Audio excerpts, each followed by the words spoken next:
100 सीटों पर लड़ने का ऐलान किया है। हमारे साथ बातचीत करने के लिए संजय राउत हैं, जो आज राकेश टिकैत से मिलने जा रहे हैं। क्या वजह है आप राकेश टिकैत से मिलने जा रहे हैं? भाई, मैं पश्चिम उत्तर प्रदेश में जा रहा हूँ। शिवसेना चुनाव लड़ेगी।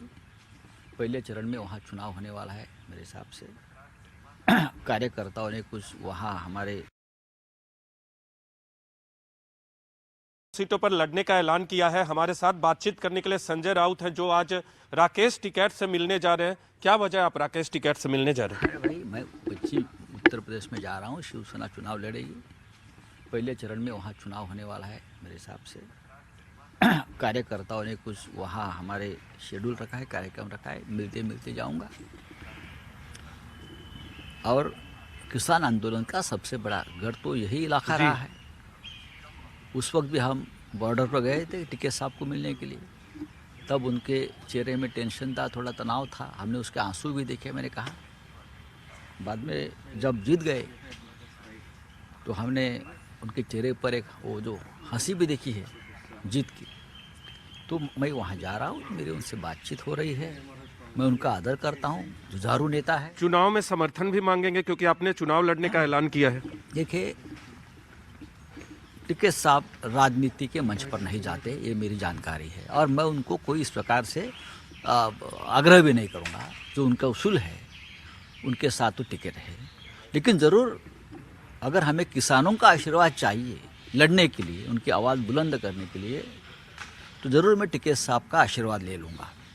सर, क्या आपकी पार्टी, क्योंकि आप लोग 3 पार्टियां सरकार चला रहे महाराष्ट्र में, एनसीपी समाजवादी पार्टी के साथ चुनाव मैदान में उतरी है, आपने अकेले चुनाव लड़ने का ऐलान किया है, किसी पार्टी के साथ गठबंधन होगा? क्या कांग्रेस के साथ जा सकते हैं? देखिए, कांग्रेस के साथ जाने को कोई तैयार नहीं। लेकिन गोवा में हमने हाथ आगे किया था उनके लिए कि आप हमारे साथ आइए। लेकिन आज वो पुराने ज़माने के फिल्मों के जो नायक थे, खलनायक थे, उसी अंदाज में गोवा के उनके नेता मुझे दिखे। 40 की विधानसभा है। हमने कहा कि 30 आप लड़िए और 10 सीटें हम सबको दीजिए। अब बड़ी पार्टी है वहाँ। लेकिन वो सुनने को तैयार नहीं। उनके दिमाग में क्या चल रहा है आज भी मुझे मालूम नहीं। सबको साथ लेकर जाने की बात अब ज़रूर है राजनीति में, और खासकर कांग्रेस पार्टी को। और जो महाराष्ट्र में आपके साथ काम कर रहे हैं, सरकार में है, अब उनके साथ भी इस प्रकार से बर्ताव करेंगे तो गठबंधन की राजनीति का ये धर्म नहीं होता। तो यूपी में आपने प्रियंका गांधी को ऑफर दिया था गठबंधन के लिए? दिया है? हम तो चाहेंगे, हम चाहेंगे गठबंधन यूपी में। अगर हम एक साथ कुछ कर सकते हैं तो ज़रूर हमारी कोशिश रहेगी। लेकिन आप नहीं चाहते तो हम नहीं। आपने ऑफर दिया है प्रियंका गांधी? एक बार मैंने प्रियंका जी से ये कहा था। हाँ। कि एक हिंदुत्ववादी पार्टी है, अगर कांग्रेस के साथ रहे तो आपको देश में एक अच्छा संदेश जाएगा कि आपके ऊपर जो एक डॉट लगा है कि कांग्रेस पार्टी एक धर्म की राजनीति करती है, सभी को साथ लेकर नहीं जाती। अब वो तबका भी आपके साथ नहीं रहा है उत्तर प्रदेश में, तो आप हिंदुओं को क्यों दूर कर रहे हो? तो अब तक कोई बात नहीं बनी? मुझे लगता नहीं। उस पर सोच क्या है उनकी अभी।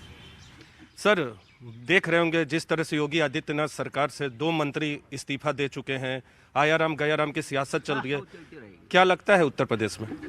उत्तर प्रदेश में भारतीय जनता पार्टी के लिए रास्ता इतना आसान नहीं है। ओपिनियन पोल कुछ भी सामने आए, लेकिन टक्कर है और टक्कर रहेगी। आप देखिए, तो समाजवादी पार्टी जीत जाएगी कि बीजेपी? देखिए, अखिलेश यादव ने जो चैलेंज किया है वो चैलेंज बहुत बड़ा है। और जो सामने आता है मीडिया में, इस प्रकार का कोई चित्र नहीं है। नहीं तो कैबिनेट से मंत्री छोड़कर नहीं जाते। तो अखिलेश यादव के साथ गठबंधन क्यों नहीं कर ले? हमने गठबंधन करेंगे। यूपी में हम अकेले चुनाव लड़ेंगे। एक अंतिम सवाल करूंगा। ये चर्चा चल रही कि अयोध्या से योगी आदित्यनाथ चुनाव मैदान में हो सकते हैं। आपकी पार्टी क्या उनके खिलाफ उम्मीदवार उतारेगी? ये कोई योगी जी के खिलाफ लड़ाई नहीं है हमारी। हम हमारा चुनाव लड़ने जा रहे हैं। योगी जी के साथ हमने कभी हमारे व्यक्तिगत संघर्ष नहीं रहा। योगी जी बड़े नेता है। योगी जी के साथ हमारे अच्छे मधुर संबंध रहे हैं। योगी जी अपने पार्टी के अंदर जूझ रहे हैं, संघर्ष कर रहे हैं, तो योगी जी को मेरी शुभकामनाएं। हमसे बातचीत करने के लिए धन्यवाद। संजय राउत थे, शिवसेना के सांसद। कैमरा पर्सन अजय के साथ नीरज कुमार, न्यूज़ 18 इंडिया, दिल्ली।